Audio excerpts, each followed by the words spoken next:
Let's podcast alongside Joe Giglio. I'm Joe Ovies inside Eford Studios in downtown Raleigh. Thanks to Empire Properties and thanks to Copiers Plus. Check them out online at copiers-plus.com. Print management, document management, get your stuff to the cloud. Customer service is always on point. I was printing something out for the kids this weekend, and I'm realizing the toner is running low, but they know this because they're smart like that, because everything is connected. So if you want that kind of customer service, contact Copiers Plus today at copiers-plus.com. Joe, you like to say anybody can podcast on a Monday. I do. And the reason why is when you're coming out of a sports weekend like this, it's my favorite phrase. There's a lot to get into today. So let's go ahead and do it, shall we? 919-444-2211. Call the OG Sports phone and curse or don't. I figured the best way to start today's show is to play a sports phone call from our guy, Paul, in Chapel Hill. Hey, guys, it's Paul. Man, what a sports weekend for me.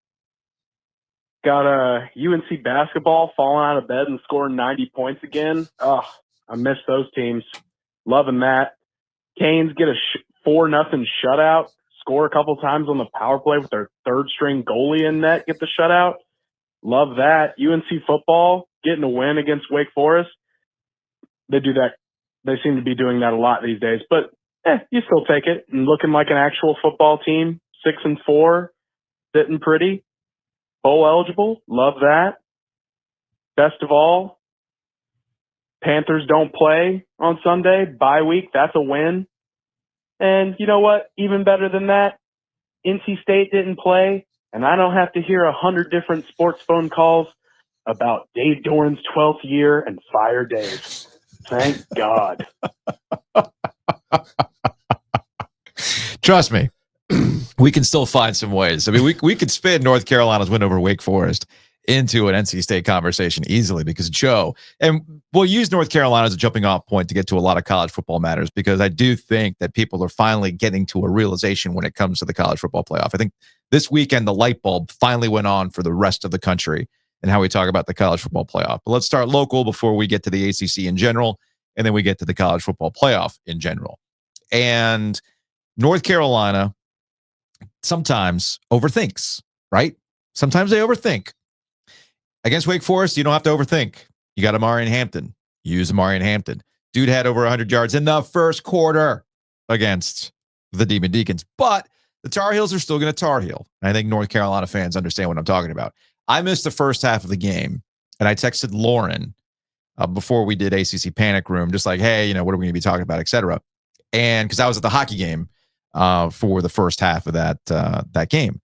And I said, am I reading the Apple scoreboard widget right? North Carolina was on the Wake Forest 3 at one point here recently, but it's Wake Forest 3 and North Carolina nothing? Am I reading this right? Is this a glitch? No, it wasn't a glitch. They came away with no points and then missed the field goal, right? So there are still some moments there. The second half, there were some turnovers, and that game got a little closer than it needed to. But that's not the point. The point is that North Carolina walked out with a win. They are in the inverse mode of what we've seen the last couple of years with Sam Howell, Drake May, right? Mack Brown made a point of emphasis this offseason about getting better in November and reversing course. Well, they got their losing streak out of the way early so that they can settle things down and find themselves on the right side of bowl eligibility as they get ready to close out the season. And I don't know, maybe there's something about, I say not overthinking it, right? There's an element of winning ugly that we've assigned to Duke here, and they kind of excel at it. I think over the last couple of weeks, North Carolina's also found confidence in getting the stops that they need and giving the ball to Amari and Hampton when needed and just taking the win any way they can to get to this point. And the vibes are pretty good around the Tar Heels right now, headed into the final stretch of the season. Your number one complaint of NC State is they can't tie their shoes when they're supposed to. Right. Carolina has now tied their shoes in 3 straight weeks, and they've done it in a way that suggests to me that they understand the assignment. Mm-hmm. And guess what? They got 2 more of those. They got 1 more, at least this week in Boston College. And then the finale on the Saturday after Thanksgiving, they get their revenge, because in the year 24, you get NC State beating Carolina for an ACC championship. Well, guess what? You're going to see Carolina football finally figure out, oh, yeah, if we just do this, guess what? It's a lot easier. So sometimes shouts to Hampton though, man. 7 a year. If not for Ashton Genty, you're talking about a guy who's going to get a little bit more attention than he has. I know they're 6-4. They're a middling team. This whole thing, yada yada yada. He's having an outstanding season. Hopefully, he's making himself a ton of money. I think he is. Running backs can be difficult to get into that draft, but second or third round, I think he's giving himself a real chance here. So sometimes, graphic design is my passion. It is. Yes, the bus driver. I'm still recovering. Yeah. Which I've had. My brother was one of several people who complained about the sound effect for the bus driver graphic, which I'm going to have to workshop that one. Totally understandable. I'm here for your feedback. But if graphic design, maybe I'll do it later this week when I've got more time. But I want to have like a Mack-O-Doeren Meter, right? Like where are things trending? Yeah. Because the beginning of the season and through a 4-game losing streak, where people, Carolina fans were like, here we go. Man, State's going to, fine. Mack's going to go out sad, all that kind of stuff, right? But over the last couple of weeks, the Dave Mack-O-Doeren Meter has shifted back over to Mack and where people think this is going to go. And now you got the NC State fans who are like, you know what? I'm all this and that. Maybe losing to Carolina will finally put us out of our misery with Dave Doeren. It won't. But you get where I'm going with this, right? So maybe I can do that Mack-Doeren Meter. I like that. I think things right now are tilted towards Mack and the Tar Heels as we approach that final game of the season. Because that's all they have to play for. That's all we have, folks. That's all we have. I know some people have pointed out, hey, maybe we get a North Carolina ECU Bahamas Bowl or something, or a military bowl. That would be fun. That would be fun. That would be cool, right? But really, if you think about it, play in it, the only thing we have going for us is this last game. Mm-hmm. So you're reading the tea leaves every possible way, right? Every possible way. Now, to the ACC in general. Last week, we did not have time for it, but I think it actually is more relevant to use today than it was to discuss last week. Rhett Lashlee is the head coach of SMU. SMU quickly assimilating themselves. Quickly. Really have. SMU. Right down to almost losing to Boston College. I told you people that was going to be Boston College's Super Bowl. SMU told you people. Almost screwed up, but they didn't. But they did. That's key. But SMU is not the right team in Texas to have a game like that and not screw up. SMU is not the team in Texas that you can look at their overall resume and go, man, there's not a lot of meat on the bone here. But because they've got that logo, we're going to give them the benefit of the doubt. No, SMU's got the triple D. They don't have the Longhorn. That's unfortunate. But here's Rhett Lashlee last week talking about conference biases and how this plays into the college football playoff selection process. On behalf of the ACC, I think it is interesting. Yeah, there's normal brand biases for teams. I'm not really going to get into that, but there's conference biases. And I think it's interesting that, you look at the ACC, we have a winning record against the Big Ten this year. We have a winning record against the Big 12 this year. We don't have a winning record against the SEC, but we have 4 games left. And if we win enough of those, we would have a winning record. So that's still up in the air. It's been competitive. And, so to look at our league and say, well, we may be a 1-bid league, but you look at another league that we have a winning record against and say, oh, they're going to get 4 in. Like, it doesn't make sense to me. It needs to make sense. When other leagues beat each other up internally, they're considered a deep, solid league. When we beat up internally, we're considered a weak league.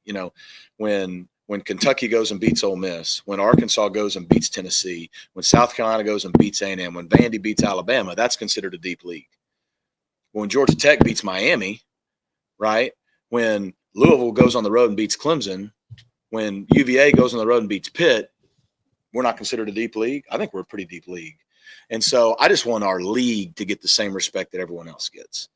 And, I think we have at least 2, probably 3 or 4 teams still that should be very well considered for the college football playoff in this league.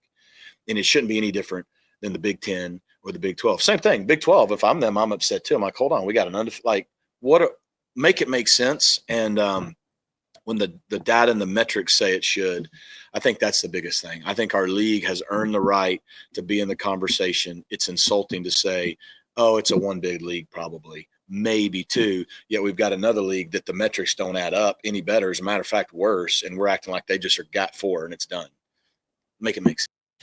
I mean, it's never going to make sense for Rhett Lashlee. Look at him a year in. I know he was at Miami before. But look at him. What a quick study. So I hope Jim Phillips texted him. Whew. Like, you're doing better work The than the Lord's coaches. work. You're doing better work in 1 year than, Pat Narduzzi has ever done. The Lord's work. That kind of thing. Dabo's never done work like this. Rhett, thank you. We appreciate you, right? He is right. That's the reality of it. And the ACC didn't do itself any favors this weekend by some of the results. SMU not just putting away Boston College. That's a little bit of a problem. Louisville losing to Stanford on a last-second field goal does not help for the argument that the ACC should have two teams. You're asking, well, why? Well, that was considered a good win for both SMU and Miami. Miami gets a little bit more credit because they did it at Louisville versus SMU, but losing to Stanford, I think Stanford finally got to bowl eligibility, did they not? If I look at Stanford, did Stanford get the bowl eligibility? Stanford's 3-7. They're 3-7. Okay, Stanford's maybe god awful. They are awful. It's bad. It's bad. It's bad. It's bad. The point is that does not help the ACC in any way, Cal shape, or is your form. nowcomer that you're looking. That's the droid you're looking for. That's they're thank 5-5 you. overall. Thank you. I was getting my my California schools confused. You're good. The point, It's Monday. but the point stands. The point stands. Yeah, I mean, listen, the Big Ten, it's a shell game. Mm-hmm. That's all it is. And Kirby Smart gets out on the field and after Georgia beats Tennessee and says, I don't know what people are watching. Well, I got news for you. First of all, they're not watching. That's number one. Mm-hmm. Okay. Number two, the SEC is headed for this log jam of 10-win teams. And I tried to lay this out for some people and try to understand, like, there's no clean way to parse those teams. No. Okay. So you can sit here and pull your hair out over the SEC, and you can sit here and be the ACC and complain about the lack of respect for your league. Absolutely. That's a real thing. Mm-hmm. I just want to know forever. What the fuck Jim Delaney did to convince everyone that the Big Ten was so fucking good at football. I just want to know, because every year they have 2 or 3 teams. 2 of them are usually legit. One of them is usually better than the other crap teams, but loses to the 2 good teams and acts like, well, no, we're really good. Like, why do we never talk about the Big Ten the way we talk about the ACC? Because we don't have a shiny brand. We don't have the Ohio State. Right. We don't have a Michigan. That's what it is. And stop talking Penn State. Here are I want to give you the list of big teams. schools. It's big schools. There That's are, why. yeah, They're big schools. They that got a bring- lot of fans. that bring a lot of eyeballs to They got a lot of TV, fans. like all that kind of stuff. Here you Yes. go. Here you go. You ready? Indiana. Let me actually pull up the rankings before. They have Penn State at number 4. Yeah. This is the committee. Mm-hmm. They're ranking Penn State at number 4. Okay. Here are the teams with a winning record that Penn State has beaten this year. 6-4 Bowling Green. Mm-hmm. Well, let's really give them an equity boost for beating Bowling Green. Right. Illinois 7-3. Washington 6-5. Indiana, who the committee has right behind Penn State, at number 5. They've beaten one team, and exactly one team with a winning record. 6-5 Washington. Let's put Indiana and Penn State in the butt. Penn State sent out ticket feelers. They're starting to sell tickets for the playoffs based on wins over Bowling Green, Illinois, and Washington. They've played one game and they lost it. Yeah. But we don't want to talk about the Big Ten. There was a lot of back and forth between Big Ten fans and SEC fans. Yeah, just mindlessly scrolling. You go on Reddit and you go onto like the college football subreddit, and it's like this flame, like an old school flame war that's taking place on the message board as Big Ten people are pointing out, oh, the SEC schedule, folks, and we got a better strength of schedule. It's all about our strength of schedule, and they're pointing out their second to last weekend matchups against a bunch of nobodies, like that kind of stuff. But then what Big Ten fans don't want to admit is because of this, by the way, this is a byproduct of both these conferences expanding the way that they've expanded. Okay. We're still caught up in old ways of thinking. Yeah. We're still caught up in the old ways of thinking. That's the other thing too. And that actually gets to a larger point about the college football playoff that I don't think we've recognized yet. You brought up Kirby Smart, and yeah, Kirby Smart, he's feeling his plums. They get over Tennessee. I get all that stuff. So he pops on the broadcast and he has this to say after the game. In a week when there's been a lot of conversation about your tough schedule, playing on the road, some of the struggles that you guys have had, but also some of the positive moments, what do you think you showed the committee tonight? Well, I don't know, because I don't know what they look for. I really don't know what they look for anymore. So I would welcome anybody in that committee to come down to this league and play in this environment. So it's a tough place to play. Yeah. Blah, blah, blah. Whatever. Here's where I'm at. They with were this. out. I mean, they were out last week. That's wild. They were never out. Well, they're okay. Thank you for bringing. Okay, I'm so just here's saying, where we're at. if you're taking the rankings for whatever they are, It doesn't you matter. take them as they are because they don't mean anything. But ultimately, he's right. Like, what are they watching? I don't know. Here's where I think people are getting screwed up. I think he's asking the wrong question because they're not watching. No, I think they are watching. I think what the difference now is, as I mentioned, the conference slates are all screwy. They are. Okay. For as much as ACC fans, you in particular, were mad about Coastal versus Atlantic. Well, it's even worse now. You bring up Indiana, you bring up Penn State. Look, that's a byproduct of how big you get, and you can't play everybody, and your schedules are going to get spit out like this. So that's issue number one. Issue number two, the biggest one here. This is the biggest problem that people are going to have, and I think the light bulb finally went on for people this weekend. The BCS is dead. BCS was really easy to figure out. Just give me the two best teams. Just give me the two best teams. When we got to the college football playoff 4-team iteration, yes, there were debates, but it was a lot easier to figure out who the best 4 teams were in the country. Yeah, save for last year. Yeah. Right. Yep. Okay. Now we are getting into something that college football folks in no way, shape, or form are familiar with. And it's something that people who follow college basketball are very familiar with. And it's like, I feel like we can probably take all of our conversations around the NCAA and how many teams your conference is going to get in and now apply it to college football. What do you love to say, Joe, once we get into late February, early March, when everybody's hand-wringing about how many teams are going to make the NCAA tournament? It's not about your losses. Mm-hmm. It's about who you beat. Who'd you beat in the field specifically? Who did you beat? Mm-hmm. Which gets us to the SEC. Texas. Ooh. Who have you beaten? Ooh. Tennessee fans are all up in arms about, well, hey, no, we still got a chance. Tennessee, who have you beaten? Tennessee at least beat Alabama. Who have they beaten? Alabama? Yes. I have the list in front of me. Alabama beat Georgia. Okay. Yeah. Okay. So you're getting to my point here. When we get back to Georgia, follow along here. Tennessee, who have you beaten? Tennessee beat Alabama. All right, cool. Alabama. Well, who have you beaten?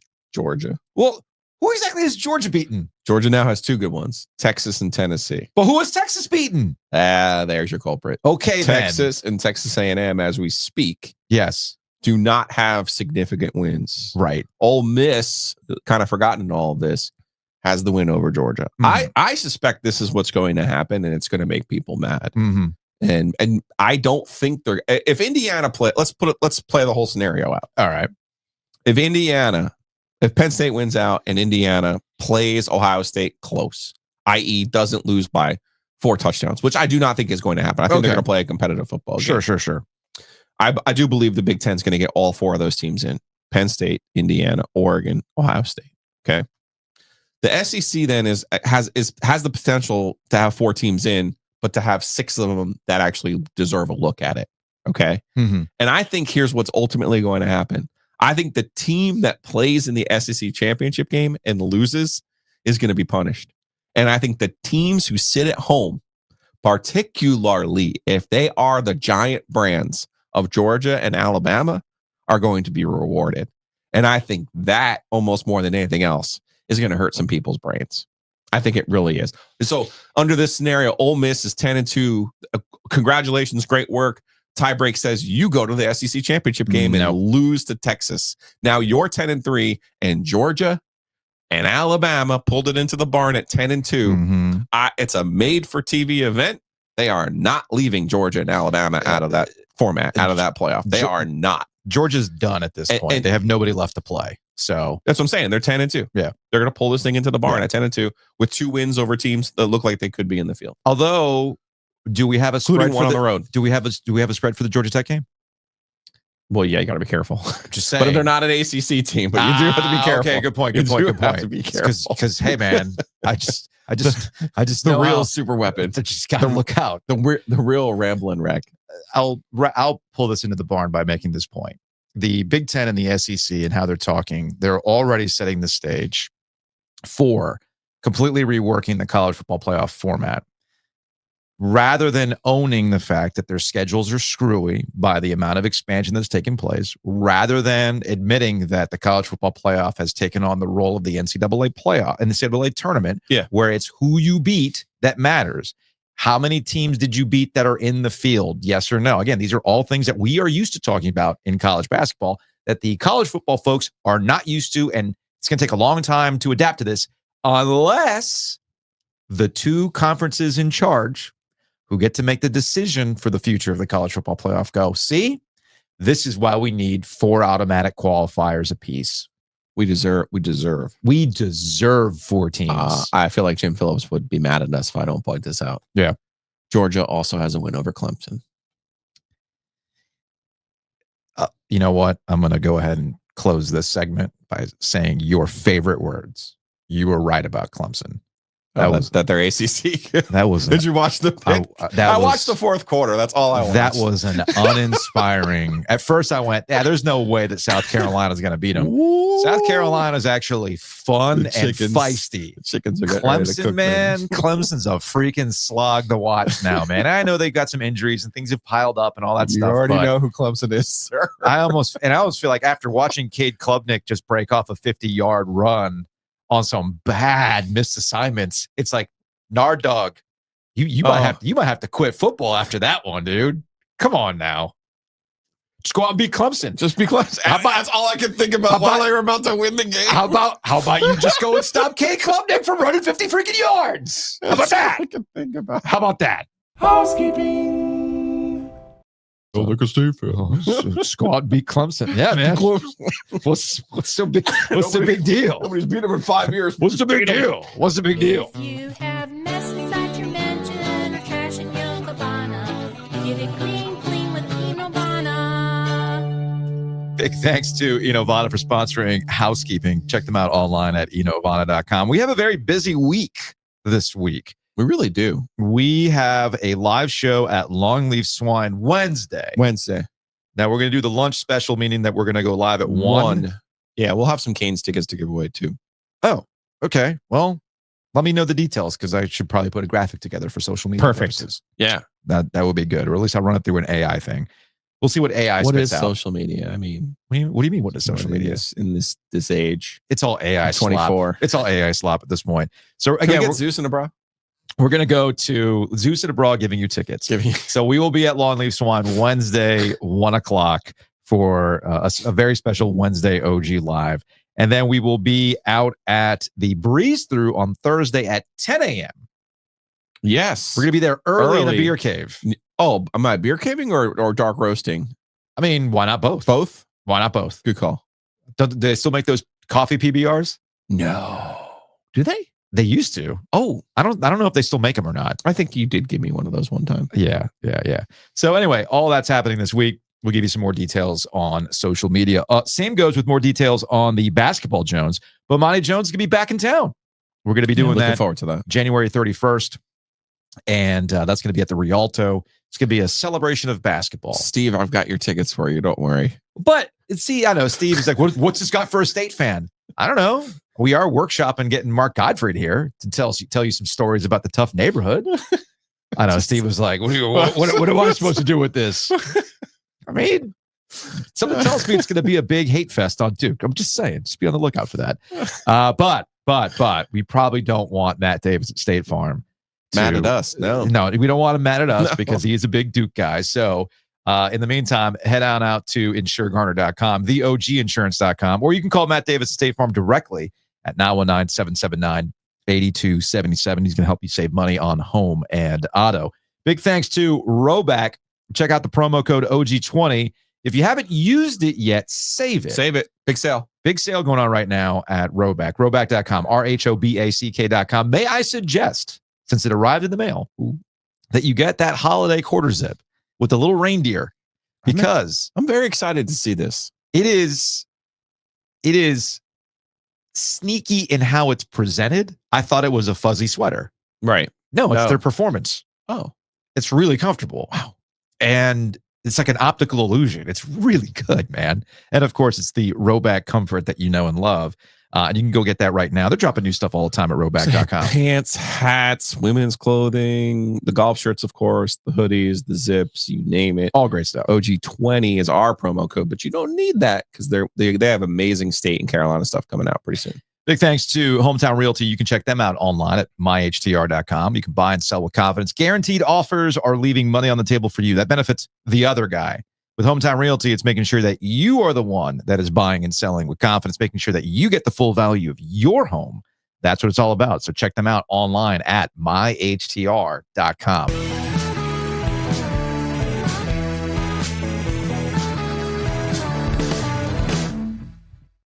It just so happened that I wound up at both Canes games this weekend. Did you? Yeah. So Saturday, Jacob's hockey coach, he's a young guy. He's bored. I saw your what do we call blue sky things? What? I mean, Twitter was tweets. Those are called skeets. Skeets. Yes. Okay. They are. Well, that tracks. I'm not making that up, if by you the way. said that porn is big on the blue sky. Oh, then, it is. Then Skeets is. Be careful. fits. Be careful on the What's Hot Classic on Blue Sky. You're going to see some things. You're gonna see some things on Blue Sky, man. Anyway, so yeah, I ended up on Saturday with Jacob's coach because again, he's young, he's bored. He's like, "Hey man, you want to go to the game on Saturday? I'm gonna buy some tickets." I was like, "Okay, cool, we'll go." And then while I was at the game on Saturday, watching them beat the spicy game against the Senators, spicy game against the Senators, Spencer Martin, I didn't know he had that in him. I mean, he was flipping pucks at Kachuk. He was telling the Senators to go back to the locker room. Like, your locker room's over that way. It's a pretty dominating performance on Saturday. And then while I was there, I was actually texting with another hockey dad who was on Jacob's team last year. Shout out to Ron. Will you please get the jacket in here for these segments? I can't handle it. So I was like, "Hey, Ron, you here?" And he's like, no, I'm at a softball thing. I should have sold my tickets because my daughter broke her bat. These bats are expensive. I'm like, "Oh, okay, cool." He's like, "But I'll be there tomorrow. I might have extra tickets." I was like, "Cool." So me and Jacob went with Ron and Liam, his old teammate from last year. And I was very much like, what do you want for the tickets? He's like, "Nah, don't worry about it." I was like, "Okay, well, I'll buy you some beers." I should have bought him tickets. I should have bought the tickets. I honestly should have bought the tickets. Because at $17 a pop and a couple of beers down. So have you come around to the Giglio thought process? Well, actually, it's your thought process. Just get the liquor, get the double liquor for like $24 or whatever it is. I thought and about that be it, like your only drink. But I had to be functional today, so that's why I just went and got myself 2 beers. Okay, and that was the end of it. If I got 2 liquor drinks, I think there's like a Weldon Mills. Well, you can get a double, is what I'm saying. I think it's 24 for the double. Now, some people but you pointed just get one drink. Yeah, some people pointed out to me. He's like, "Well, do you want those stadium renovations or not?" I'm like, some of my tax. I don't think it's dependent on. That's not dependent on that. It's not. I know why the sales are up, because the Canes jacked up all of their prices. So I don't blame anybody in the building who's like, "Hey, I can't be losing my shirt over here." So look, I will admit I was like airport. It's like being in the airport, man. You're a captive audience. I was a bit of a Debbie Downer going into the weekend because after this hot start, you come to find out that Freddie Anderson, Rod Brind'Amour's alluding to the possibility that he might need surgery. Okay, well, that stinks. I mean, and then Kochetkov, he was dinged up. So you've got Yannick. But he was Kochetkov yesterday. He was Kochetkov yesterday. Yes. So they called Peretz. They put in Spencer Martin on Saturday. As a friend of the show, Jess points out, of course, the first shutout of the season is when you've got the third string guy out there. They played excellent in front of him, and he was good too. Oh, the Zamboni driver protocols were enacted. I wouldn't go full Zamboni protocols. Also, Seth Jarvis retroactive to November 10th. He's on IR. Shoulder, man. I'm like, come on, man. Hopefully it's not like this re-aggravation or a lingering thing from last year. We had that last year. So, of course, me being Debbie Downer going, you know what? I thought this start was too good to be true. Here we go. Here it is. But no, Canes went out and put the hammer down on Saturday and sent the Senators home. And then they had the classic St. Louis Blues. They didn't play great, but sometimes the puck just finds itself in the back of the net. And they walk out of there with a pretty dominating performance, or at least on the scoreboard, a dominating performance over the St. Louis Blues. I had 2 thoughts. Hockey Fights Cancer was Sunday, so that's good. Yes. That's always a very cool event, and seeing people giving standing ovations for folks who have been cancer-free for 5 years, 10 years. Get yourself checked. I know they had the check your acorns out in the plaza. I got to schedule a colonoscopy. I'm trying to figure out how I make that content. Please don't. I might. Please don't. I'm just saying. You'll lose like 6 pounds, but please don't. Fair enough. Regardless, Somebody's already trying to find your burner account for somebody who was asking Stephen A. Smith about we'll get to clogging that. toilets. We'll get to that. Hey, Joe. So my 2 thoughts. One is, how do you know somebody's on an all-time heater? In this case, Martin Necas. Mhm. I think it was the first goal yesterday where he just did a complete YOLO. I'm going to take a swat at this puck. It just it happened to be in front of him after a little. I forgot the exact sequence off the top of my head. I just remember the moment where he just goes, "Oh, here's the puck. I'm just going to swat at it. I'm going to put it on net, see what happens." That thing goes in, and I think he even watching on the jumbotron. I was kind of like, even he was surprised that thing went in. He's like, "Yeah, man, I'm just blessed today.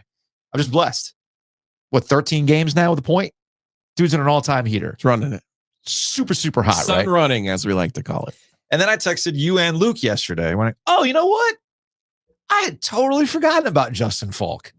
Not gonna lie. Yeah, how did I totally forgot about him. you had a fat trick thanks to Justin Falk once in your radio career. No queso for me. Okay. No queso from Justin Why Falk. did you forget about Justin? Oh, because he's on the Blues. Because he's in the Blues. I'm not thinking about Justin Falk. Okay. You know, like we do this all the time with Canes players. Yeah. When Edmonton was here with Skinner, It's yes. like, you have this thing. You're right? like 32-year-old Jeff. But we've already done right. But we've already done that with Justin Falk. We already had the litigation of the Justin Falk. You know, should they have kept him? Should they have not? Off he goes. He's back. We've already done it. Sure. So I just forgot about it. I'm like, oh, remember when we lost all that oxygen arguing about Justin Falk and whether he should be on the Canes or not? Off he goes. Haven't thought about him since. But to your point, I ran into Wade Minter, the PA voice for the Hurricanes, and he also brought up the fat trick. Mm-hmm. And yes, it did bring me back to a time where I did it twice. Yeah. For those who are unfamiliar, when Justin Falk was a Cane, he had to deal with Moe's. So anytime he scored a goal, you got free queso. Okay. But the way the promotions worked, it was There was 3. There's 3 promotions. You got queso with a Falk goal. Okay. Power play got you a Bowberry biscuit. And then if they won, there was Papa John's involved. I was going to say there was a pizza somehow. If they won the game, there was a Papa John's. And did you put it all on like a piece of pizza or something? So I did it 2 times, and I came up with the construction of the fat trick in 2 different ways. Yeah. So this only happened twice. Right. It was pretty rare because that was kind of the joke with Falk. Was like, Right. You ain't ever getting that queso. No, man. So this happened twice with the fat trick. The first time I put everything on top of the pizza. On the pizza. So I got a slice of pizza. I put the Bowberry biscuit on it, and then I dumped queso. How you do these things? And then I took some. It was actually pretty good. It's not good. The second time, what I did is that I busted the Bowberry biscuit open to make it a sandwich. Oh. So I split the biscuit in half, put the slice of pizza and the queso in the middle, and that's how I consumed inspired. it. Very inspired on that one. I can wait to the ice cream read if you want, or I can tell you what was in the special flavor of the month. My secret club. I mean, if you want to go ahead and do a 2 Roosters right now, we can. Yeah. Because I saw people that were enjoying the Slavin Sunday yesterday. The Slavin Sunday even made it on the Jumbotron last night. So yeah, 2roosters.com. Check them out. Are you ready for this? You would actually eat this, I think. What's that? So they have a sweet potato casserole. Yeah. That's one of the flavors of the month this month.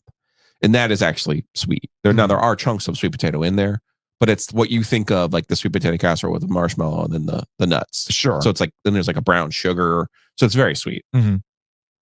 Jared was in the lab for Thanksgiving. Oh boy. So Secret Pint of the Month Club, you go in there, you sign up. I know it's not just for me. I just like to pretend it's just for me.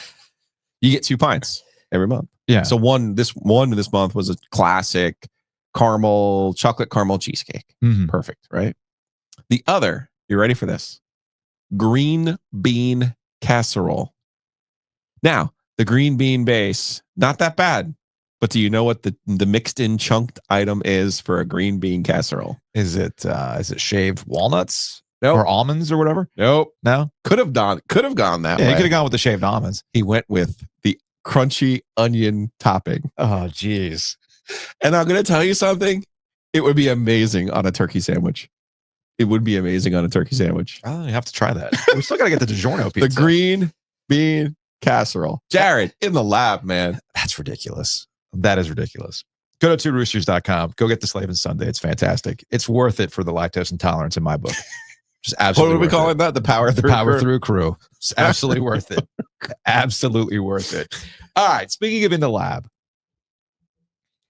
are you surprised? Like the Canes have hit a point now. Oh, I thought we were going somewhere else. Oh, Go ahead. we will in a second. All right. But I did want to wrap the point with the Canes. Yeah. I mean, obviously the Canes, a lot of people went into the season thinking the Canes, their window had closed. I'm included in the idea of their Stanley Cup window being closed. But you still thought they were a playoff team. You just thought they would not run as hot as they have in years past. Yeah, to be clear, when it came to the Carolina Hurricanes, I thought it was over the top to say that, well, that's it. They're not going to make the playoffs. Right. Like, we don't need to go back to bunch of jerks. Okay. We're not going to go through a 10-year run of them never making the playoffs. Okay. Completely new regime, new owner. As long as Rod's the coach, they're going to have a chance.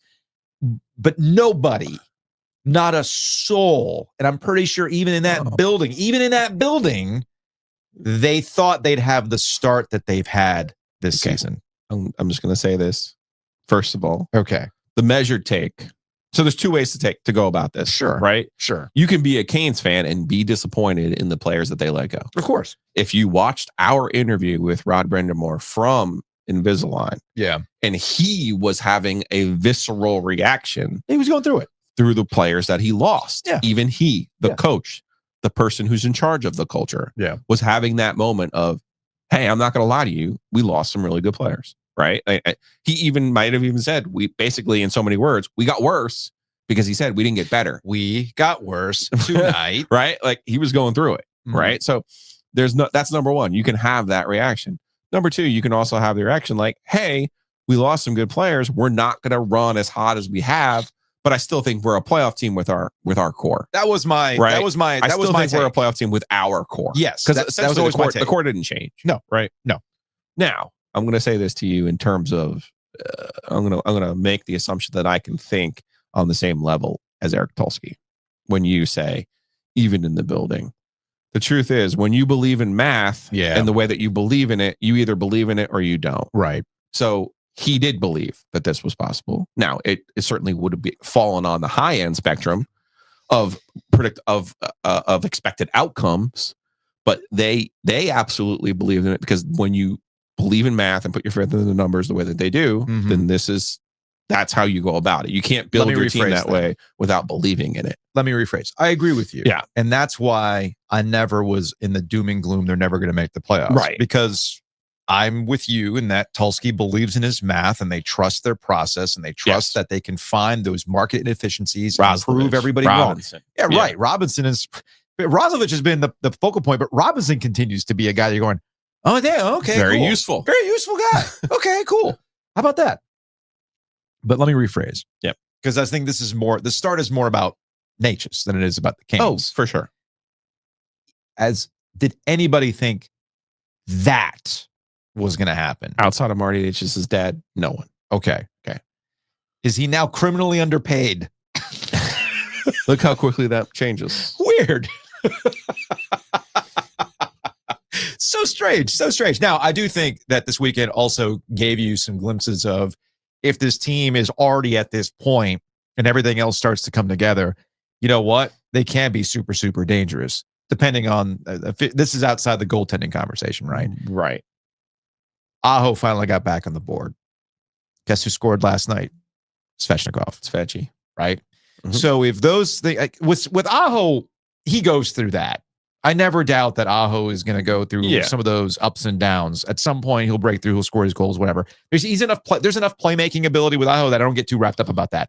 It's Svechnikov that something has to finally go from, hey, man, here's this overall game that you have. Everybody understands and recognizes you have this overall game and you can affect the game without scoring. I get all that stuff, but that's not why you get paid. No. That's not why you were brought here. That's you need to finish. That's the part that I think still has to be unlocked for this team to go along with all the other things that are going on right now. We all agree. If Sebastian Aho is your second best player, you're in a really good position. You're fine. What we did not see coming was that, yes, Sebastian Aho would be the second best player on the team. We just did not know that it would be Marty Necas that surpassed him. You know, after last year of going to get Gensel and other years of going to get other players and trying to position different players in different ways, here it is, the answer all along, Marty Necas. Take a break. Let's take a hockey break. Brought to you by Happy and Hill. I'll be taking a Happy and Hail break today. All that expensive beer that I consumed over the weekend. By the way, like I ain't as young as I once was, especially when I've cut back on beer. Yeah, I'll be having some roughage this week. I'll be going to Happy and Hail when we're done here on the show. But you can check out Happy and Hail. Download the app. It makes it super easy for you to order, pick it up, and then go about your business. That's what I will be doing when we are done with the podcast. Don't know how he created that hot honey chicken, but it's amazing. It is fantastic. It is absolutely fantastic. So again, check out Happy and Hail. Download the app today. Now, away from hockey, I did jot this down this morning when I was going over things because there's so much to get into today. Yeah. Was it the event of the weekend that you jotted down? We'll get to that. What was more impressive? North Carolina taking on American. And that final score ended up being 107-55. Whoa. As Paul got things started with the OG Sports Phone. Just rolled out of bed and dropped 90 on American. 107-55.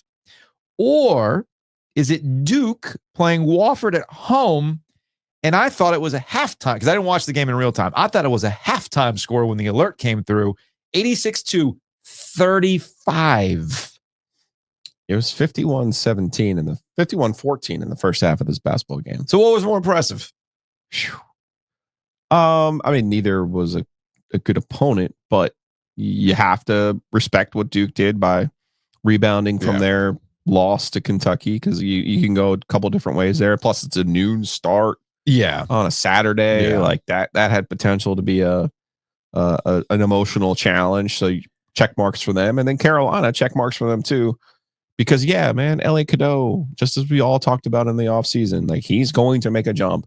That's the one thing that makes me happy is like sometimes, our professional colleagues get demoralized by college football in this area. And then all kinds of state fans are going through it. You need some things you can count on in life, right? Like a point guard at Carolina making a leap between his first year and his second year. I get it. You might be a Duke fan. You might be a State fan. But I find solace in things like that, like the normal things in this world that keeps the earth on its axis. Elliot Cadeau making that leap is what's helping me sleep at night. Instead of who was the bus driver over the weekend, should we do, who's the weighted blanket that made you feel at ease? Who made you feel better about life in general? Because apparently the sound effect that I use for the bus driver gives everybody anxiety. Yeah.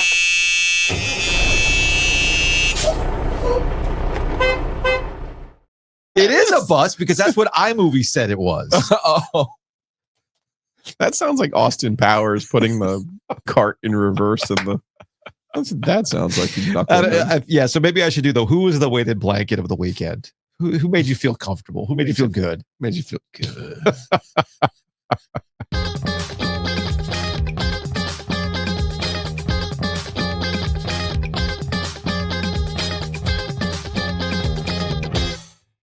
Big thanks to Home Field Apparel. You can check them out online at homefieldapparel.com. Use that promo code OG24 to save 15% off your order. Holidays are right around the corner. In fact, where was it? Let me see if I can pull it up because I don't know if Drake May was using our promo code. If you're watching on YouTube, I'm going to see if I can pull this thing up. Here we go. This is from the Patriots social media account. Again, if you're watching on YouTube, I'm going to pull this bad boy up on the screen. Here's Drake May rocking the bomber. Look at that thing. Did he use OG24? Yes, obviously. He clearly did. So if you want, hey, UNC fan, if you want a bomber like that for Christmas, looking as fly as Drake May, use that promo code OG24 today. That's what it's all about. Also, big thanks to our friends at Breeze Through. As we mentioned, we will be at Breeze Through on Thursday, Pool Road. We'll be in the beer cave. Joe will be drinking his coffee. He'll be feeling good. They got clean bathrooms there. It's clutch. They got one spot by the arena. That's also clutch. Great car wash as well. And parking that benefits hurricane relief in the western part of North Carolina. I forgot about that part. Oh, yeah. And that's pretty cool. That is kind of cool. Plus, it's super convenient. It is. It is. So go check out breezethrough.com.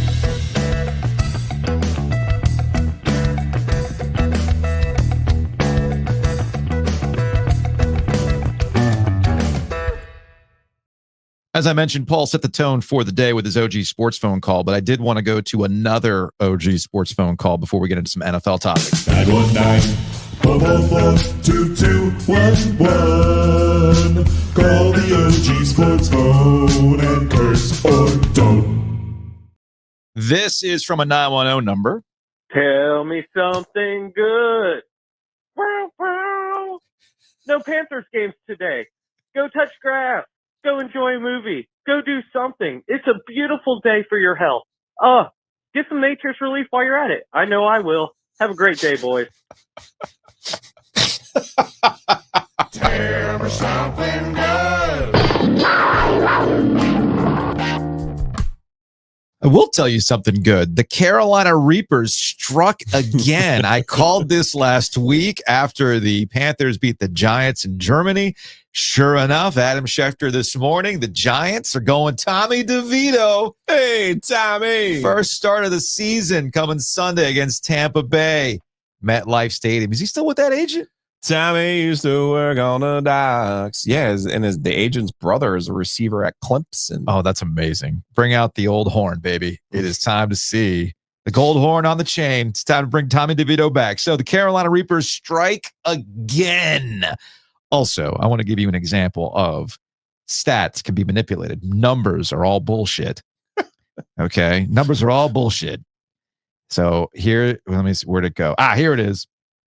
I saw this a couple different places, but the most ridiculous one I saw was on Threads from an account called Panthers Statement. With Justin Tucker's 2 missed kicks today, Eddie Pinheiro is your new most accurate kicker in NFL history. Interesting. Now you tell me where this is a little messed up. Justin Tucker has 410 makes in 459 attempts. That's 410 made out of 459 attempts. Pinheiro has 101 made on 113 attempts. So that's a difference of 89.32% versus 89.38%. Joe, look, I wasn't the best at math, but this idea of, hey, the Panthers have the most accurate kicker in the NFL, I'm still going to take Justin Tucker. Hey, man, that's a tell me something good. Tell me something good. All this does is remind me of the time where Clay Travis stopped talking to me after I pointed out to him his radio numbers in Nashville, while good, were not in any way, shape, or form comparable to the radio ratings in New York. So Clay used to do this all the time where you go on social media and be like, hey, thanks for listening to my radio station. He put out his share. Just the share, the percentage of radios that were listening to his sports talk show at that time. Okay. And the share was some bonkers number, man. It was a really good number. I'm not dismissing it. But then he'd be like, that's better than any sports talk station in New York City. Clay, we're talking percentages. Again, awesome that you did that. But I'm going to take the slightly less. I'm going to take the share in New York, which is less than your share in Nashville based on numbers alone. There are more people listening to WFAN with a lower share than there are in Nashville listening to you. He once DM'd me after that. He said, hey, man, I'm just trying to promote my stuff. Like, what are you doing, bro? Like, math, Clay, math. And then I ran into it at Super Bowl Radio Row once, and I said, Clay, please stop saying that NC State's going to go to the SEC. Stop it. Because every time you do, I got State fans in my mentions asking, see, Clay says this. And Clay's like, yeah, it gets the people going. Like, I knew it does, but it doesn't do me any good. I digress. Let's get into the lightning round.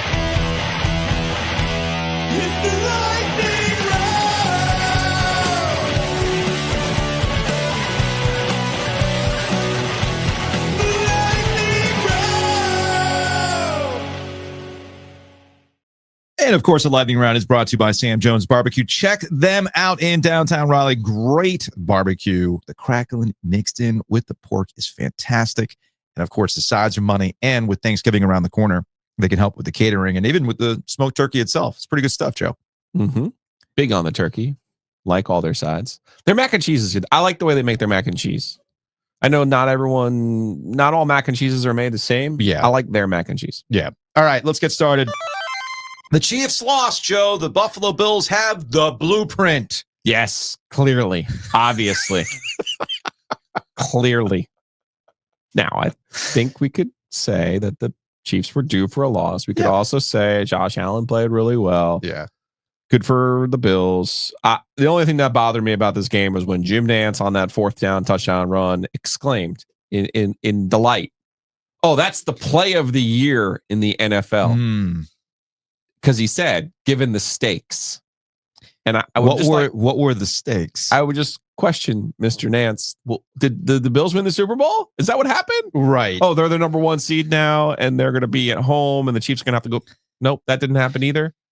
So what stakes? What was actually at stake here, Jim? Because the Chiefs are still going to win the Super Bowl. All you did was piss them off. The Ravens and the Bills have one thing in common. It's all the things that you do in the regular season and because right now there's an argument. There's an argument about Josh Allen versus Lamar Jackson for MVP, and that's fine. Yeah, I think it's an interesting conversation. But as you just mentioned, none of it matters because we've seen these two franchises put up some impressive wins in the regular season, but we're too far into their respective careers, Josh Allen and Lamar Jackson in particular, where you still got to go up against that man and that team and that coach. And that Kansas City Chiefs. Now, as Jim Nantz got a little too over the top there, which is fine. I do think that what the Bills did in that situation to go for it is what every freaking team should do against the Chiefs. Yeah, they were up 2, it was 4th down, and instead of kicking a field goal, which they could have done to make it 5, you didn't give the ball back to Mahomes. Not a good idea. Right. As we can sit here and we can litigate whether or not the Chiefs are in any way, shape, or form looking like their old selves. But we also know it's not playoff time, and I'm still not going to dismiss the Chiefs once we get to that point. So the Bills set the tone. We understand what we need to do, and we still understand that Patrick Mahomes is on the other side, and we've been burnt by that too many times. So we're going to make damn sure that we win this game. That's where the statement gets made. Now, can they carry that in the postseason? Well, that remains to be seen because that's the great mystery. So I'm not with Jim in the play of the year, but I am in the context that Sean McDermott did what he knew he had to do. And that's the other thing that I kind of find interesting over the weekend. It's like, wait, is Sean McDermott bad for the Bills? Is he good again? Is he good again? Where are we on the Sean McDermott meter? Here's a guy who can't coach versus, hey man, look out for this guy, right? What are we going to do here, right? So that was my main takeaway. It's not. I mean, the Chiefs were going to lose eventually.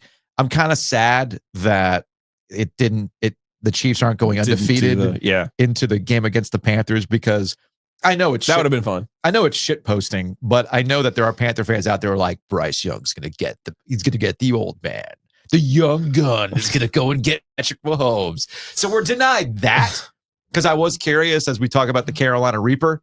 Well, who's going to get fired if the Chiefs lose to the Panthers, right? But obviously that is not going to happen. Now, I was going to say, I'm about to double dog dare you to bring up another NFL item from the weekend because the schedule was absolute horseshit. Well, except for the one game. Well, what I was going to get to was the Steelers and the Ravens, right? So the Ravens, look, there's a lot of ways to look because I watched that game with great interest because of Russ, right? Because remember, the Russ discourse a couple weeks ago was people slamming Mike Tomlin. How could you move on from Justin Fields? People don't like Russ. Sure. Ultimately, that conversation came down to Justin Fields is a feel-good story. We're over Russ's shit. That's what it all came down to. But lo and behold, look at the Pittsburgh Steelers with Russell Wilson. They're what now, 7-2, right? 8-2. I'm sorry, 8-2. They're now 8-2, and they won that game because they won that game in classic Mike Tomlin. We're not going to beat ourselves mode outside of a classic Russell Wilson run all over the field and then float that bad boy into the end zone for an interception. But the Ravens, and this is why people don't trust the Ravens when it comes to like beating the Chiefs and all that stuff. 3 turnovers. I mentioned Justin Tucker missing field goals. I mean, come on, 2 missed Justin Tucker field goals in a game? When the hell does that happen? 47 yards and 50 yards. And they also had 12 penalties in this game. So the Ravens did a hell of a job of giving the Steelers prime field position with the turnovers and the mistakes to keep plays alive. And the Steelers come out on top. Do I think the Steelers are one of the best teams in the AFC?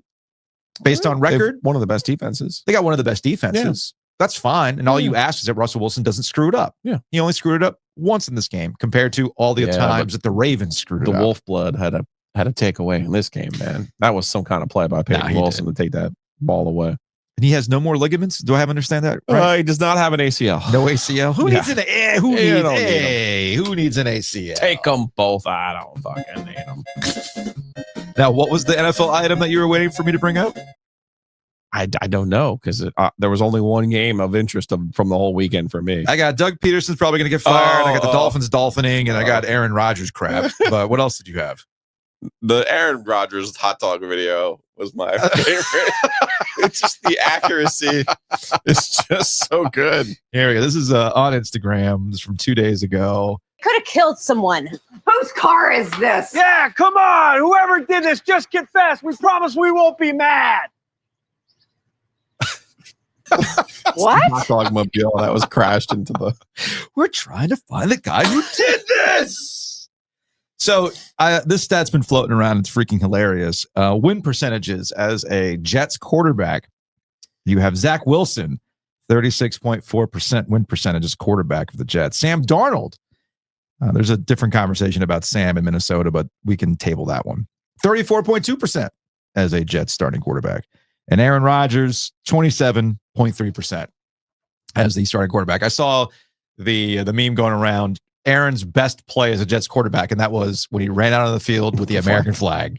That's where we're at. And Aaron does not sound like a guy who is. Oh no, he told McAfee he's still playing, man. He's not. He's. Hey, you suck out loud this year, but oh no, man, I got another 3 or 4 years in me. Oh, dude, yeah. When he's talking about, well, you gotta see if you can still find joy in the game. Oh sure. Oh, Sure. okay. Yeah. Sure. So the chances of Aaron Rodgers being the Jets quarterback next year, I'm going to put that at 0. Mm-hmm. But what are the chances of him being the quarterback of the Carolina Panthers next year? I would say at least 1 in 10. I mean, as we've talked about, there's 8 teams that need a quarterback. Yeah. And there's only 2 maybe in the draft. Yeah. And there's none in free agency. So I'm just saying, I wouldn't put it past Tepper to sell some tickets with Aaron Rodgers. That could be a season-long tell me something good, though. Oh, boy. Aaron Rodgers is not the quarterback of the New York Jets, of the Carolina Panthers. Doug Peterson might not be the coach of the Jacksonville Jaguars by the time I hit publish on this podcast. I was gonna say, give me a money line for dude. They were down. Shad Khan waking up and just being like, yeah, I finally have to do it. There were 2. So there are 2 things from this game. One, Detroit continues to be the most fun team in the NFL. Absolutely. Don't take anything away from the Lions and what they've done. But this is an NFL game. You cannot lose NFL games 52-6. No. Like, there can't be a single reason other than Mac Jones. And it's not just Mac Jones as your quarterback. No. They were down 28-3, I think, by halftime. And I'm pretty sure Doug Peterson kicked a field goal in that situation. Doug. Were you setting it up for the second half? Were you asking? Was that you signaling to Shad Khan? You watching this? Fire me now. Do it right now. That made it a 3-score game. Meanwhile, the Dolphins are going to dolphin. And I know how the NFL media is going to talk about it today. We're like, hey, he's risking it all. Look at this. They still have a mathematical chance for the playoffs. Look at their schedule. Look at who they just played, and then you'll understand why the Dolphins are doing Dolphins things.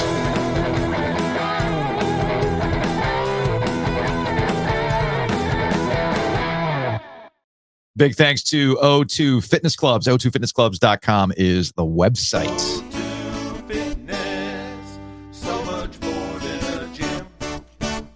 You getting your neck work? Today's the day. Nice. Monday. Chris just got me. That's good.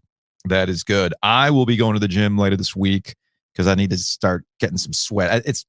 I'm not going to have enough time to fit into some old pants at the end of the week for a bat mitzvah, but that doesn't mean I can't make the next big event in the pants that fit. So I'm going to have to buy new pants. I was going to say, you can buy pants that have an elastic waist from Roback. That's true. Yeah. That's true. Stretchy. Now, stretchy dress pants. Now, do they have, will they arrive in time? Now, do they have like when you get a tux rental, they get the little clips inside to extend it out a little bit? That'd be nice. But look, we get it. It's holiday time. You're right. This is tough, man. This is tough. This is a tough time of the year. You got Thanksgiving next week. You got holiday parties you're going to. You're drinking more. You're snacking more. You're having all those leftover Muddy Buddies and everything else. The Buckeyes. Sorry. You know what I mean? Like Chex Mix, the puppy chow. I think that's what other people call it. Is it called Muddy Buddies? Point being, you got to sweat that stuff out. And while O2 has a lot of stuff going on, the gym is fantastic. Go check them out. Also, big thanks to our friends at Nature's Relief. Speaking of Thanksgiving, you got to deal with family. You know the best way to deal with family? Gummy. Chiller. Just chill out. So go to naturesreliefhempstore.com. Walk up and say, hey, the OG said you had something that'll help me deal with my in-laws. And they'll be like, oh, we got something for you. We got right something this for you. way, sir. Over here. naturesreliefhempstore.com, RELEAF hempstore.com. And of course, our friends at Mosquito Authority, Pest Authority. Bugsbite.com is the website you can bundle and save. While things are cooling off, that doesn't mean you can't be thinking about next year and putting the two together. It's all at bugsbite.com.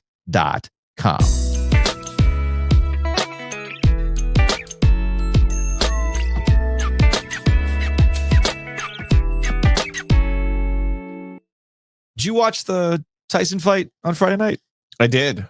Or the Tyson, was it Jake Paul? Which Paul brother is it? Jake Paul. Okay. I watched the dance. Yes. Yeah. More appropriately. So I had a bunch of 13-year-olds from Jacob's hockey team stay the night, and they were super hyped to watch that fight. I'm like, you guys are going to stay up past midnight? Because they were like, it starts at 8:00. I'm like, oh, no, sir. You sweet summer children. Is this your first pay-per-view, so to speak, for a big fight? Yeah, guys, this thing ain't happening until like midnight. I checked it out for a variety of reasons. But do you want to talk about the Tyson aspect of it, or do you want to talk about the technology aspect of it first? Well, we'll close on the technology because it was hysterical. Okay. Yeah. Okay. I don't know what people expected, because we do this all the time with fights. All right. We do this especially with like the gimmicky fights, whether it's like a Conor McGregor thing, Mayweather McGregor. You know, you had freaking Manny Pacquiao and Mayweather fighting well past their due date, all that kind of stuff, right? This was not a fight. This was entertainment. This was content. It was meant for content. Yeah, it was a spectacle. It was, for lack of a better term, it was celebrity boxing on an even bigger stage. Remember when they would trot out, old sure. 80s stars like Danny Bonaducci fighting whoever it was, right? And it was sad, but it was so sad you watched it. This was, you know what I mean? You remember that, right? I think he was fighting Peter Brady, but yeah. Okay. Yeah. That's right. It was Peter Brady, right? Was. So yeah, because you had you had the two shows, right? Anyway, so my point with this is, you take that element of all the stupid spectacle fights that we've watched in the past, but this one had two extra layers, two sauces on top of it that made it really, really good. Okay. The first one is Mike Tyson and the pull that Mike Tyson has for a generation like ours, where Mike Tyson was somebody that was so intimidating and fearful that to this day, even though he's 58, he's had health issues, all this other stuff, you'd still think, man, that guy can beat my ass. And you probably would, right? So you have that element, generational, watching this. And I think that's ultimately why so many people watched it. The second reason why so many people were going to watch this is because a lot of people don't like Jake Paul. And Jake Paul has tapped into something that is fascinating to me. He's not good. He's not good. If you look at who he's fought, he actually has never really challenged himself. But it's the thought that he's going to get his that drops people into the pay-per-view or to get Netflix to watch it. Because the amount of people who thought that Mike Tyson was legitimately going to pound Jake Paul into the mat was hysterical to me.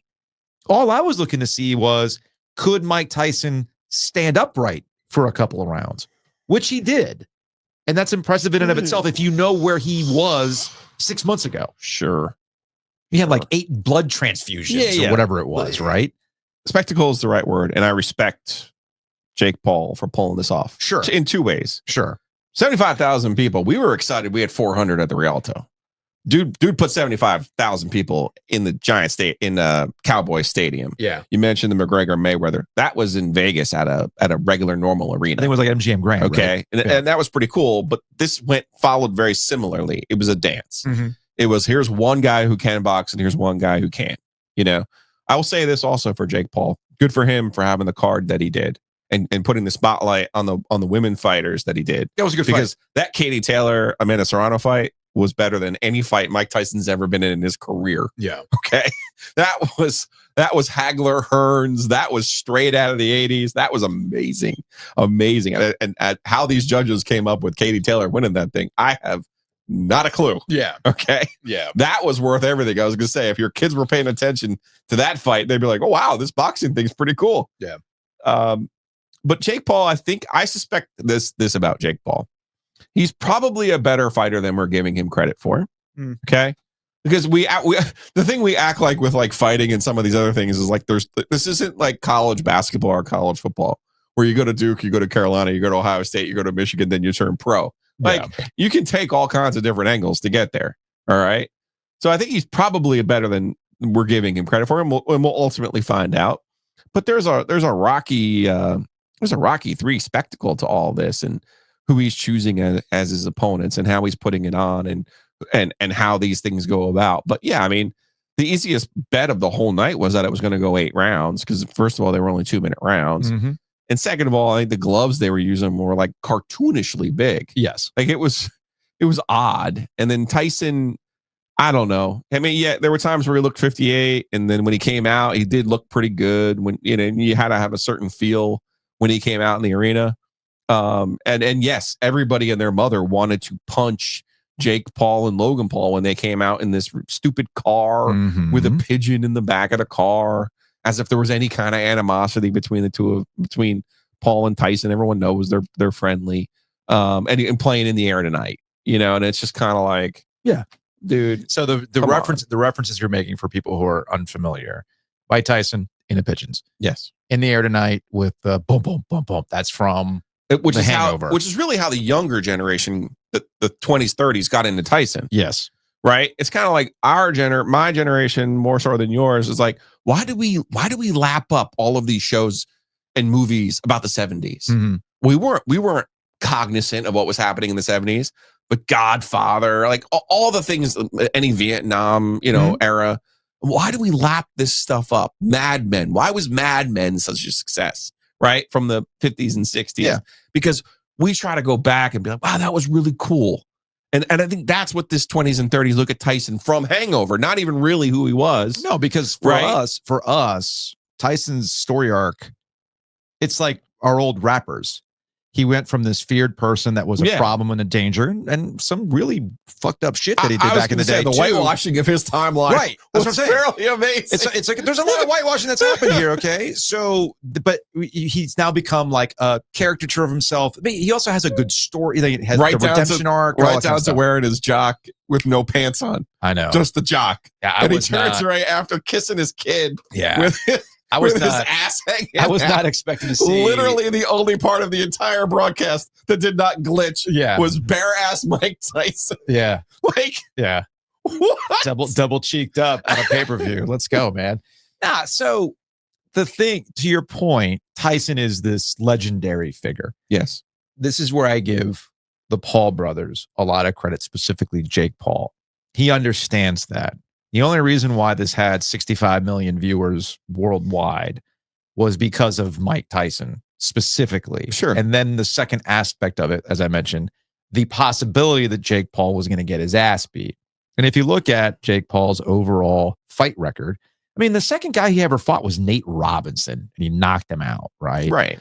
And then you tell me if you know who any of these guys are. Ben Askren, Tyron Woodley, Anderson Silva, I know who he is. Tommy Fury, who we lost to.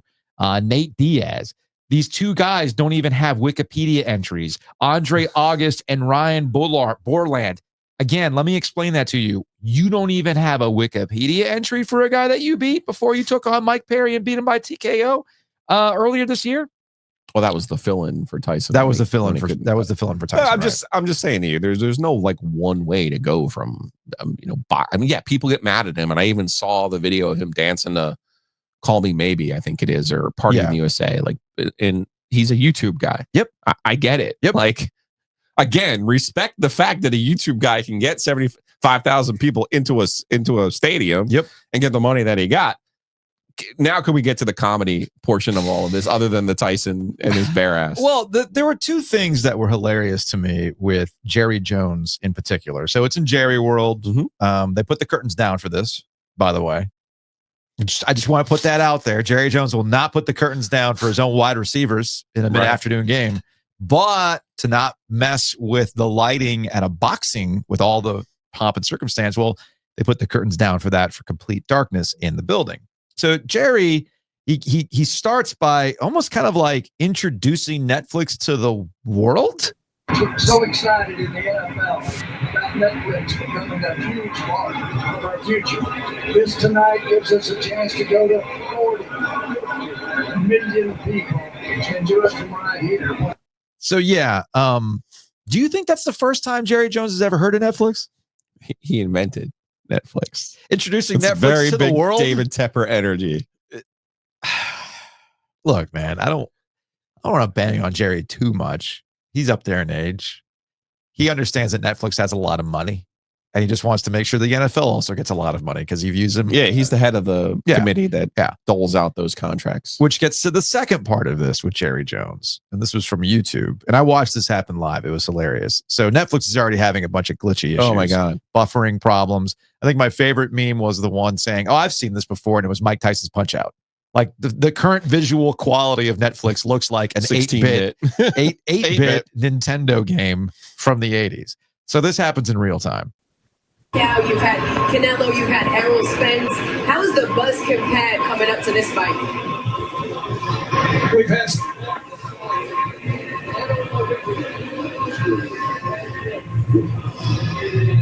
so his mic. That's not an audio problem. His mic was not working. His mic just was not working. So look at all this wonderful new technology. You're gonna love the NFL on. I just can't wait. I mean, the only real winner, like I saw this a lot, on the socials. Like who knew the only thing to bring our country together would be Netflix having such a disastrous night. Yeah, that to the point where it's like, hey, we can find common ground, and it's our delight in what just a total foobar situation Netflix live streaming was. So Netflix, very, very smart in distracting everybody from the glitch fest that was Friday night's broadcast of the Tyson Paul fight by announcing Beyonce will be performing for their Christmas Day game. Oh, that wow. they're broadcasting. Well played. Well played. Wonderful timing. Let's not talk about this. Now, after you get over the excitement of Beyonce being a performer for the Christmas Day game, you then start to wonder, well, is the audio quality going to be something like I got off Napster that said, 192-bit MP3, and it comes to find out it's being streamed through a real player from back in the day, right? So we'll see how it ends up sounding. Here's the thing, and this is where I end up doing a little bit of grace in these situations. And maybe I have a little bit of grace in these situations because I understand the difficulties of doing something as small as what we do. Sure. Okay. Where sometimes technology is just not going to be your friend that day, and you got to power through it. Right. So if we have issues and we're just a 2-man operation, 2 mics, 2 cameras running through StreamYard, well, now let's blow this up into a larger spectacle with multiple cameras, multiple hosts, multiple trucks trying to run all sorts of stuff. You're going to run into some issues. And this is a lesson learned for any number of these streaming companies, that having the server space to run a movie is different than the server space and the technology required to run a large live event like what happened on Friday night. Do I think that they're going to have these issues for the NFL? Potentially, because let's not forget that Amazon had their issues early on when they started doing NFL games. When we had the early days of streaming football through the college football playoff, through ESPN, a lot of folks were adamant about how they would never watch on streaming because it was upwards of a minute behind. Right. A lot of that stuff has gotten better over time. Peacock, because of the streaming service that's been around for a bit, they are part of an organization that's run NFL games for years, had a better opportunity to do it. It's one thing to run a comedy special for Dave Chappelle, right? Mm-hmm. That's one thing. Yeah. It's another to do something like this. It's another to run an NFL game on Christmas Day, no less. It's going to be. It was a disaster for them on Friday. Yeah. Who knows how they can fix whatever they need to fix by Christmas, but it's just it was the rich, unironic, timing of Jerry Jones having this malfunction while championing his, breakthrough deal with Netflix. And it was just like, beautiful.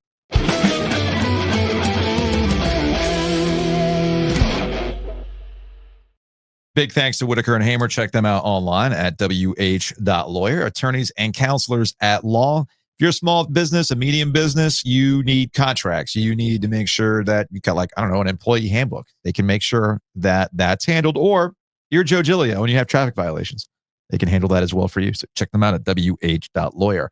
Big thanks to the Butcher's Market. They sponsor our OG Mailbag. They sponsor our OG Live on Thursdays. And they can be your catering source for Thanksgiving and Christmas time. So contact them today, thebutchersmarkets.com, and get those catering orders in. Or you know what? You're going to take advantage of the really nice weather that we've been having lately and just get some stuff to grill for yourself. That's what it's all about. So again, go to thebutchersmarkets.com.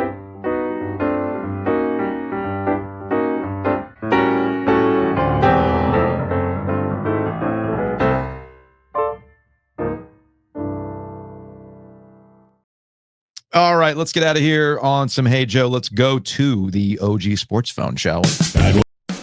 We've got a lot to get. We talk all that time about Netflix and glitches and stuff like that. I'm hitting the wrong buttons. 919-444-2211. Call the OG Sports Phone and curse or don't. All right, let's go to the Sports Phone, see what we got. This is from a 704 number. Well, you guys finally did it. You got me for $13 a month. And all you had to do was put TA was in the headline. And then you didn't even play it in the preview, of course. I was really smart. So I couldn't resist. I had to get it because that was probably, one of those top 5, where were you at in NC State sports history moments. And I remember because I was in the upstairs TV room of my in-laws' house at Myrtle Beach. And thank you for confirming what I remembered, which was the game was so bad that the network didn't pick it up. And it was on some cable access channel only in the Carolinas. And so I couldn't get it in South Carolina and had to pull the old AM/FM radio out and set it up and try to get a signal and listen to it on the radio. And of course, the whole thing went down where basically State got robbed because the guy called a touchdown and blah, blah, blah. But couldn't even watch the highlights until the 11 o'clock news came on. So definitely memorable, and it still sticks just because, as Joe said, I mean, they called him in and then there was this big reversal in the meeting, and it just, it never sat right because I guess the way the TV deal was, nobody saw anything definitive, and it's still kind of that way to this day. It's just one of the great things in kind of the lore, the history of that series, I guess you could say now. And I can just imagine today, you talk about a change of the times, and you go from a game not even being on TV to being able to stream it on your phone now. And then can you imagine, though, today if the old office in Charlotte called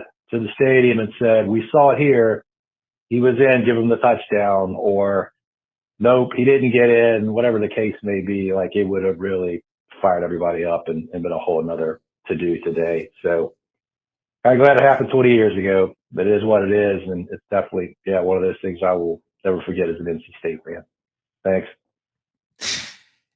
I appreciate the caller understanding why I put the TA portion of the mailbag on the paid side of the podcast. You had to sign up for ogtrianglemedia.com to catch that portion of the conversation. Now, we might revisit it ahead of what we do Thanksgiving week ahead of that State Carolina game. But we appreciate you forking over $13 to relive that memory. Memory lane. We're here for it. I did email our guy back. He actually sent me the video he's been working on. So we might actually unveil that next week.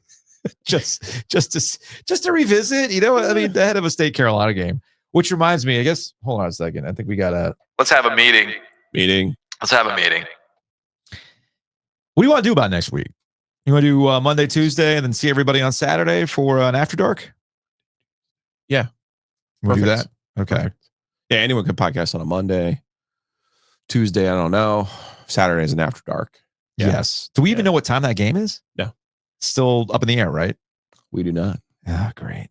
Because I'll be coming back from Maryland. It kind of depends. Honestly, the game time determines when I drive back from Maryland. Okay. So these are things that I have to keep an eye on. It's Saturday, remember, not Friday. No, I know. As we've had in years past. I know. I'm hoping it's an evening game. Ken had invited me to the game, and I'm like, nah, man, I got to do the After Dark.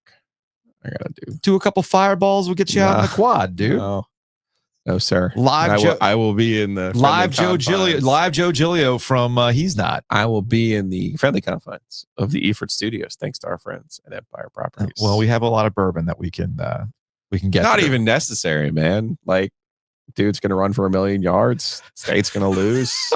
I'll give you credit. You called this. It just didn't happen the way that you thought it was gonna happen, because you thought State would run hot. Yeah. And Carolina would be the urinating in their cereal. So now it's I'm right in that Carolina's going to win this game. Correct. But you did say Carolina's going to win the game. You're just wrong in the circumstance for them winning the football game. The circumstances will now be, it will be the turd on the, already crap sandwich that you've experienced as an NC State football fan this year. As someone had said to me, an older State fan said to me, this has to be the most disappointing football season that I can remember. Mm-hmm. And I said, given the context of the offseason, and I was else. like, that's fair. State fans are not happy. And this will just be the icing on top of it. Yeah. And again, just like we saw a trade, right? The two Duke football losses. Yeah. For the 2 Duke basketball wins. Yeah. If I gave you the March 16th trade of, hey, you're going to win this one, but you're going to lose on November 30th. I got to think the percentage of State fans who would take it that aren't related to Dave Doeren would be maybe 100%. Maybe. Anyway, that's going to wrap it up. We'll see you tomorrow.